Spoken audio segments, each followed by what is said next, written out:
Putting out clips of your podcast on social media is absolutely crucial for growing your show in 2026, but it's really frustrating when you put all of this effort into making great clips, but then you end up in that classic 400 view jail or even 100 view jail. It's just not fun. It's really frustrating, and there's ways to get yourself out of that jail. So today we're going to give you 10 tips for making better podcast clips. Welcome to Podcast Support, the show where we tackle the questions every podcaster needs answered to grow a successful show. Whether you're just starting out or scaling an existing audience, we break down the roadblocks, share practical strategies, and give you step-by-step answers so you can spend less time guessing and more time building the podcast that you want. Thank you for contacting Podcast Support. Very first tip about how to make better podcast clips is start with the payoff, not the setup. Social media is all about hooking people. If you start off with the setup, people are just going to click away. They want to know right away, what's the value I'm going to get out of this clip? Yeah, for sure. I think most videos, when they're not performing, the first thing to try out is just cutting that first 3 seconds and trying something different. It can make a huge difference. You can go from, a video that does get that 100 views to something that's getting like 10,000 views. It genuinely makes the biggest difference. Yeah, because really the vast majority of what you have to always change is the first 3 seconds of the clip. So what you don't want to be doing when you start off your clip is you don't want to be saying hi. You do not want to be introducing your guest. You do not want to be establishing what the subject matter is going to be. Like today, we're talking about physics. And more specifically, you want to go straight to the more specifically. Yeah. You can't have any of the extra fluff. It's all about telling people exactly what they're going to get out of a clip in the very first 3 seconds. And if your clips aren't working, keep focusing on that first 3 seconds. That's what makes the biggest difference. So here are some examples of Payoff. If you check your phone in the first 10 minutes of your day, you've already lost your morning, which psychotic. Don't make a video about that. Dude, people do. Yeah, they do. Okay, here's another one that we've written down. He was making $400,000 a year and still felt like a failure. It's immediately the payoff. Yeah, I like that one more. That one's healthier. Confidence isn't built by believing in yourself. It's built by keeping promises to yourself. So all of those, they have action to them, and they have a clear curiosity gap, and they really establish what you're going to be learning within that clip. So it kind of does all three of those things to make it so that it's really obvious why you should keep listening. So tip number 2 is that we want to be selecting moments where the speaker in our podcast takes a stance. People love strong opinions on social media. If you want to get engagement on your clips, which the algorithms love, you want people to actually be responding to what you're saying in the clip. And most of the time, they're going to only respond if you're taking a stance on something. They'll respond if they disagree with you, and they'll also respond if they agree with you. A lot of the times, strong opinions, clear beliefs, or decisive statements outperform neutral commentary and hedging language. So you never want to put out a clip where someone's like, well, it might be the case that sometimes if you get up earlier, your life will be better. Yeah. No, that's not revolutionary to anybody. Nobody's watching that and going, oh yeah, that's absolutely how I feel. Yeah. They're watching it going, oh, sure, yeah. I would argue this has two reasons for it. One is human psychology. People pay attention more if something is said as, a strongly held opinion or fact versus something that feels like somebody is insecure in their statement or that it's too broad. The second one, which maybe is even more important, is that these algorithms are fully built to prioritize and maximize engagement. And so content that maximizes engagement is going to be maximized by that algorithm. It's going to be put out there into the world way more often and to a wider array of audiences. Yeah. And another thing, people really like clips where somebody says something that they wish, that the viewer wishes that they themselves had said. Mm-hmm. Like, oh, I wish that I had said that. Like, that sounds like me. That's something that I wish was brave enough to say to people. Yeah. And people love that kind of stuff. And it's a good way to connect with people. Our third tip is to never leave dead air at the beginning of your clips. I literally constantly am scrolling through TikTok, get a brand new social media clip from a podcast shown to me by the algorithm. It just pops up. They'll have like 3 hearts on them, almost no views. And it's somebody going, yeah, so I think the answer to that is, and then I'm scrolling away. And so is everybody else. That's why it only has 3 likes and no views. Leaving in a half second of dead air, leaving in an or a I think at the beginning of your podcast clip is the fastest way to kill it. Unless someone's face is enough to stop the scroll, you cannot leave any of that in there. Yeah. No, I think it's definitely really important to cut out, slim down, and make sure that whatever that opening statement is really powerful. Our next one related to this, use on-screen text to add context, not captions alone. So if someone is saying something really positive or if someone's taking a bold stance on your podcast and you're putting in that and you're figuring out what the first sentence they're going to say is, you need to do more than just hook people with that first sentence. You also need to use text on the screen that's not just a complete repeat of what the person's saying. You want to add context to what they're saying to stop the scroll even more, to really let people know this is where this conversation is going, or this statement might be something that resonates with you, but on top of that, we're going to change your perspective on it. Yeah, and I think one of the challenging things about podcast cutdowns is that you don't always have you as the host saying the right thing to tee up the clip, or you don't have the guest saying the perfect way to tee up the clip.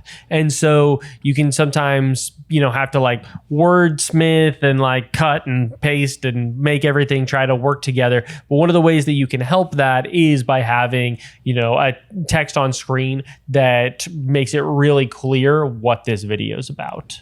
And so here's a few little examples I put together. So if your audio from your speaker is, you shouldn't take feedback from people who aren't living the life that you want, your text on screen at that same time could be, not everyone's opinion matters. We're adding more context to what the speaker is saying. If the audio is, most people don't lack discipline, they lack clarity, the text on screen could be, you're not lazy, you're unclear. That's adding a lot more context and a lot more of an idea of where we're going from this, and adding a nice curiosity gap with the you're unclear aspect of the title. And lastly, for the audio, it could be, the promotion didn't fix my anxiety, it made it worse. And the text could be, achievement doesn't equal peace. Our next tip is to assume that the viewer has no context before they start your clip. Don't reference past conversations or things from earlier in your episode. You want to make this clip totally standalone so that someone can consume it and actually feel satisfied.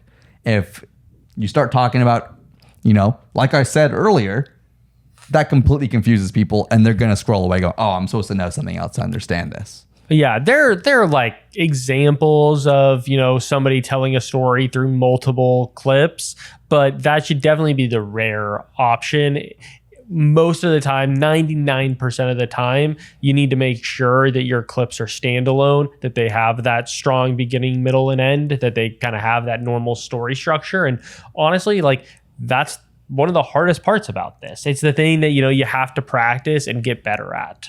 And our next tip is to make the first frame visually intentional. If the first shot of your podcast clip is just like a wide shot of your studio or anything like that that's not going to grab someone's attention, like a really emotional face, then you're going to, once again, lose the scroll. This is a repeating theme of what we're talking about here, which is the first 3 seconds really matter. Yep.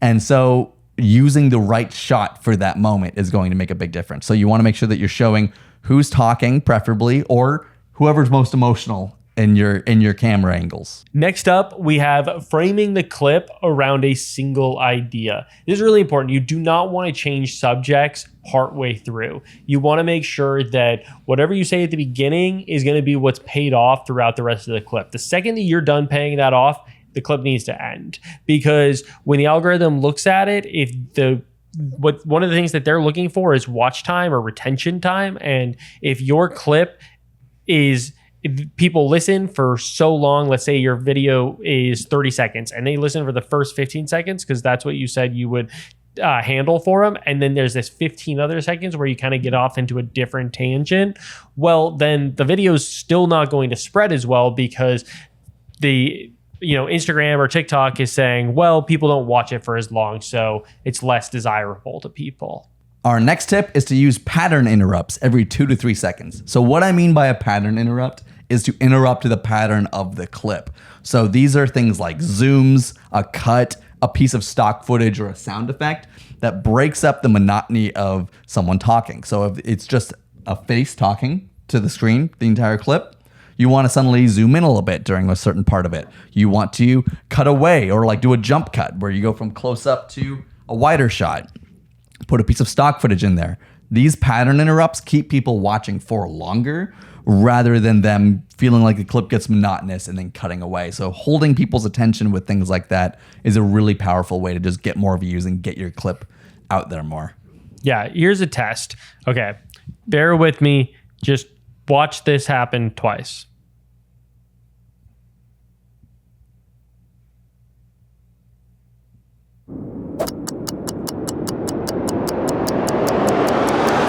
I'm hoping that Michael did some editing there to make sure that one of those was engaging and the other one wasn't. Watch the viewer retention graph of this podcast episode is just a sharp line down right in that section. I'm willing to risk it for the data. All right, next up, we have cut to reaction shots strategically. And so what we mean by this is that reaction shots, they tell us how we should be feeling as the viewer. So it's important to show, yeah, like that. Like, this is how he's feeling right now. Aren't you feeling like this? Are you feeling like I'm blowing your damn brain? So we want to cut to these because it helps reinforce to the audience, wow, this actually is valuable. If they see somebody watching it and somebody saying, yeah, that's valuable, that's interesting, well, then it'll reinforce to them, yeah, I care about this, I am interested, I want to keep watching. Our next tip is that we want to design clips to be shareable, not just watchable. What we want to create, we have a specific feeling that we want to create in the minds of our viewer on social media. And that's the feeling of, I have to share this with my friend. When you see something and you go, oh my God, so-and-so would totally relate to this. Because people share clips that say something that they wish they said themselves. Specific insights get shared. People share felt experiences. So you want to make sure that when you're editing your clips, you're specifically thinking about, is this something someone is going to share? Who are they going to share this with? And why should they share this? Because if you're editing your clip and you're like, I wouldn't send this to my best friend. I wouldn't think, oh, this is something that my friend who is trying to become a better cyclist needs to hear this piece of advice from this pro cyclist on this podcast. If you don't have that moment, then there's no point in making this clip. If you do all of the different things that we've talked about in this video, it should lead to this moment where you can say, hey, it's moving fast enough. We have the value proposition right at the beginning of the video. We're making sure that we're not going too long or taking advantage of somebody's time. All of those things come together to make a clip that is hyper shareable. And the final thing that you have to do is you just have to make sure that when you're in that review process, you're actually being restrictive on the post that you put out there. And that doesn't mean like every video has to be a banger, because that's also, it's not realistic. It's not realistic when you're putting out as many videos as you are. YouTube, Instagram, all of them, they are unicorn style marketing where you're going to have one video that makes up the bulk of your views or your growth. And it's all about putting out content so that one of those has that opportunity. But one of the ways that you can really help yourself is making sure that when you're making these videos, you're asking yourself, okay, why would somebody share this? What is that secret thing in it that's actually valuable that would have somebody pass it along? And getting people to share your videos is a really good indicator to the algorithm that it's a video worth pushing out and worth getting more views.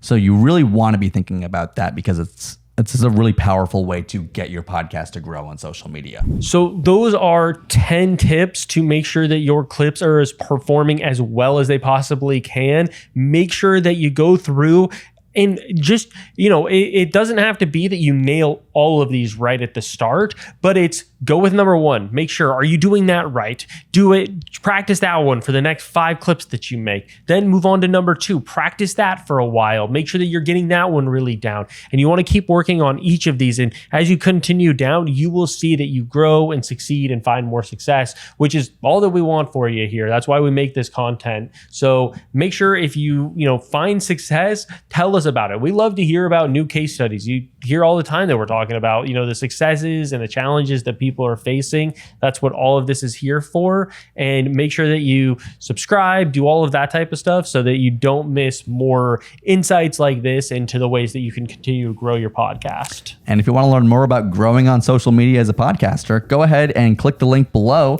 to download our Podcaster's Guide to Social Media. It has lots of great tips for strategy about how to grow your accounts and how to get your podcast going viral on social media. Thank you for contacting podcast support.